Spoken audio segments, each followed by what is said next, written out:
Welcome to the Benefits of Forgiveness with Dr. Tai Ikomi, a program that enables you to experience the joy and wonders of forgiveness. Here is your host, Dr. Tai Ikomi, author of the book, Is Beauty for My Ashes. Welcome to the Benefits of Forgiveness with Dr. Tai Ikomi. And today we start a new series on forgiveness among siblings. Today's topic is the offended sibling and forgiveness. How can I reconcile with my sibling? Or perhaps the question is, how can my sibling reconcile with me? By the nature of their relationship and the length of time over which the offense has perhaps evolved, offenses have a past and a long one at that. Perhaps the longest relationship that you can have is that with your sibling. Now let's look at the difficulty of reconciliation and how forgiveness can come to the rescue. Sometimes it is easier to reconcile with a friend we barely know than with a sibling. Solomon, the wisest man on earth, remarked that it is easier to conquer a city than an offended brother. What a comparison. Proverbs 18 verse 19 says, "A brother offended is harder to be won than a strong city, and their contentions are like the bars of a castle." From this particular scripture, 4 things are obvious. Number 1, it is easier for an enemy to conquer a strong city than it is for someone to conquer the heart of a sibling whom he has offended or injured. Number 2, if you look at the analogy of Solomon, the strong love the siblings once shared has now turned into a feeling of hate and resentment that is just as strong as the love. The strength of the feeling is the same, but the sentiment is opposing. In other words, on the one hand, before the siblings loved each other, there was a blood that put them together, that tied them together. But now, instead of that strong love, it's now a strong hate. Number 3, their contentions are like strong bars that are so strong they cannot be broken. They are not easily bent either. Because our siblings have offended us again and again, or they did something terrible, we do not want to even compromise. We do not want to bend towards them. We just want to get them out of our lives where we remember what they did.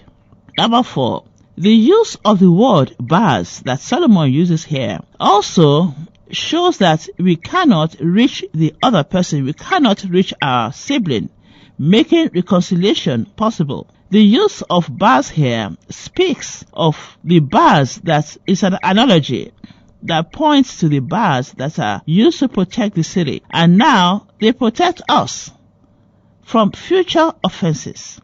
We are afraid that the same sibling might repeat what he or she did before. They become irreconcilable bars between siblings. Repeated offenses are numerous as they are grievous. Injury done to a sibling carries with it a sense of betrayal. Care must be taken not to injure our siblings.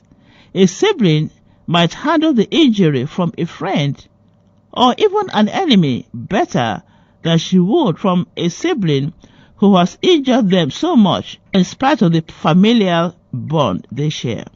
Forgiveness has the power to resolve the contentions between siblings.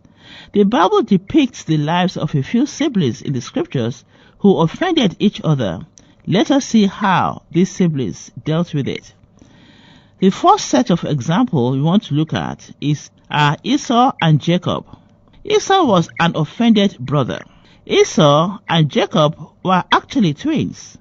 Isaac, their aged father, asked Esau to prepare his favorite dish or meal so he could impart to him his blessings before his death. Instead, Jacob sabotaged it, and under the pretext of being Esau, brought the meal to their father, who was partially blind, and received their father's final blessing promised to his own twin brother. As expected, it was a very difficult thing for Esau. He felt betrayed and vowed revenge. He said that he would kill his brother. He could not reconcile with him. No, it was beyond reconciliation as far as Esau was concerned. Well, when Jacob heard about it, under the advice of his parents, he had to flee to Syria, where he remained for nearly 20 years. Why? Because of an offended brother. Genesis 27 verse 41 says, "And Esau hated Jacob because of the blessing wherewith his father blessed him. And Esau said in his heart, The days of mourning for my father are at hand. Then will I slay my brother Jacob." For 20 years, Esau carried this rage against his twin brother. Eventually, when he heard that Jacob was on his way home, he decided to exact his revenge, a moment for which he had waited for a very long time. 400 soldiers followed him. It was a slaughter not to be forgotten. The slaughter of his brother, his 11 children, their mothers, and all the servants he had, and to take their sheep for spoil, or perhaps also the servants. Esau was indeed a brother offended. However, God intervened. When Esau saw his brother, instead of a bloodbath, their tears mixed together on each other's shoulders as they wept on each other's neck. Genesis chapter 33 verse 4 says, "And Esau ran to meet him, and embraced him, and fell on his neck, and kissed him, and they wept." They remembered the blood that made them brothers in the first place, and indeed that made them twins. God had touched Esau's heart and compelled him to forgive his brother. It was not a man that intervened. No one could have intervened. It was not because Jacob no longer deserved to suffer the repercussions for his actions, but because Esau simply forgave him by God's intervention. With this act of forgiveness came the urge to be of service to his brother. Esau volunteered his men to go with Jacob as bodyguards. Only forgiveness could have intervened and could have brought the twin brothers together. Maybe you and your siblings are in the same situation. Your sibling made an irreparable damage to you. For many years, you would not have anything to do with him. Your heart is so wounded. The repercussions continue to this day, just like with Esau, who forever lost his father's blessing. You feel justified for wanting to take vengeance, or you have planned your vengeance. Maybe you are just waiting for the opportunity to pounce on your sibling. The offense is still as fresh as the day it was done. Will you look at the example of Esau? God did something in his heart. God took away the bitterness from his heart. It was an act of God, and God can do the same for you if you will allow him.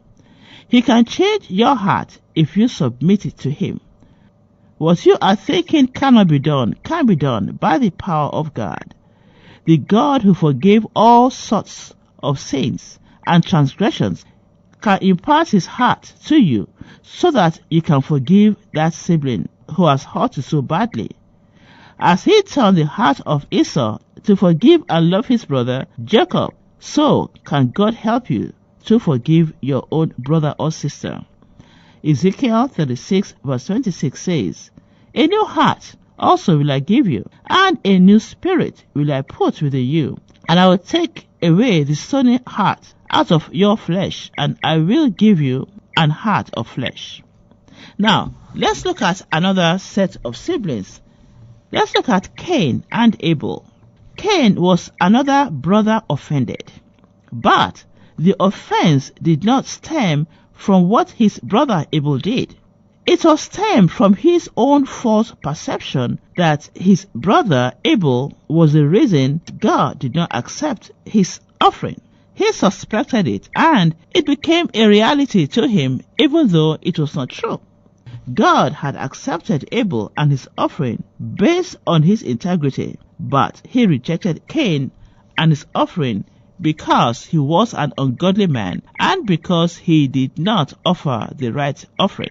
However, Abel had nothing to do with God's rejection of Cain's person and his offering. No one could settle the score between these two brothers. God saw the signs of anger and envy and unforgiveness in Cain and warned him to desist. Genesis 4 verses 6 and 7. His advice all fell on deaf ears. Cain became so angry that one day he did the unthinkable. He lured his brother to a field and there murdered him. The first recorded murder was by a brother offended. Genesis chapter 4 verse 8. And Cain talked with Abel his brother, and it came to pass, when they were in the field, that Cain rose up against Abel his brother and slew him. Maybe you have a brother that you perceive has offended you. Cain was in that situation. He chose to kill Abel, and in killing him, he got into a deeper hole. Don't take the judgment in your hands. If you think that you cannot reconcile, take the first step of forgiving him. Retaliation leads to nowhere. Listen to the advice of God through His word to let go of that anger against your brother, and you will be happier for it. Forgiveness is your friend. Forgiveness is good for you. God bless you.